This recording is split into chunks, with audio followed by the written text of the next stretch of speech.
അനധികൃത flex board സ്ഥാപിക്കലിൽ സംസ്ഥാന police മേധാവി നടപടി സ്വീകരിക്കണമെന്ന് ഹൈക്കോടതി. സർക്കാരും ഹൈക്കോടതിയും ഇതുവരെ ഇറക്കിയ ഉത്തരവുകൾ കൃത്യമായി നടപ്പാക്കണം.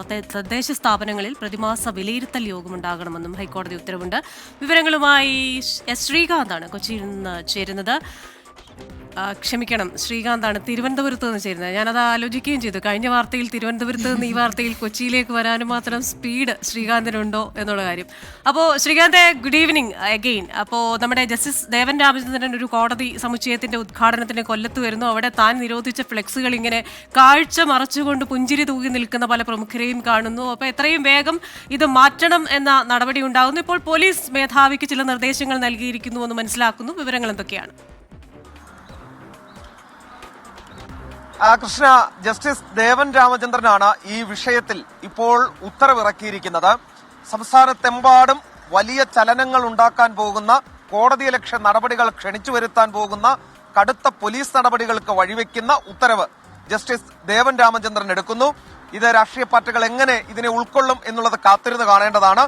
ഈ സർക്കാരും ഹൈക്കോടതിയും ഇതുവരെ ഇറക്കിയ ഉത്തരവുകൾ കൃത്യമായി പാലിക്കണം എന്നിപ്പോൾ കോടതി പറയുന്നു. സംസ്ഥാന പോലീസ് മേധാവി നിയമലംഘനങ്ങളിൽ കടുത്ത നടപടി സ്വീകരിക്കണമെന്ന് ഹൈക്കോടതി പറയുന്നു. തദ്ദേശ സ്ഥാപനങ്ങളിൽ പ്രതിമാസം വിലയിരുത്തൽ യോഗങ്ങൾ ഉണ്ടാകണം എന്ന് പറയുന്നു. തദ്ദേശ സ്ഥാപന ജോയിന്റ് ഡയറക്ടർമാർക്ക് ഈ യോഗത്തിന്റെ ചുമതല നൽകുന്നു.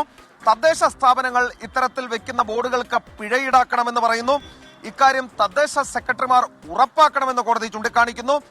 അത്തരത്തിൽ കോടതി ഇപ്പോൾ പോലീസിനെയും തദ്ദേശ വകുപ്പിലെ ഉദ്യോഗസ്ഥരെയും ഈ ചുമതലയങ്ങ് ഏൽപ്പിച്ചിരിക്കുകയാണ്. ഇനിയിപ്പോൾ രാഷ്ട്രീയ പാർട്ടികൾ ഇതിൽ വീഴ്ച വരുത്തിയാലും ഉദ്യോഗസ്ഥർക്ക് വെറുതെ ഇരിക്കാനാകില്ല. ഇല്ലെങ്കിൽ തിരുവനന്തപുരത്തു നിന്നും കാസർഗോഡ് നിന്നും കണ്ണൂരും ഒക്കെ വണ്ടിക്കൂലി മുടക്കി കൊച്ചിയിൽ വന്ന് ഹൈക്കോടതിയിൽ വന്ന് കോടതിയലക്ഷ്യ കേസിൽ ഹൈക്കോടതി വരാവുന്ന തോറും കയറി ഇറങ്ങി നിൽക്കേണ്ടി വരും. ശരി, എസ് ശ്രീകാന്താണ് വിശദാംശങ്ങളുമായി ചേർന്നത്.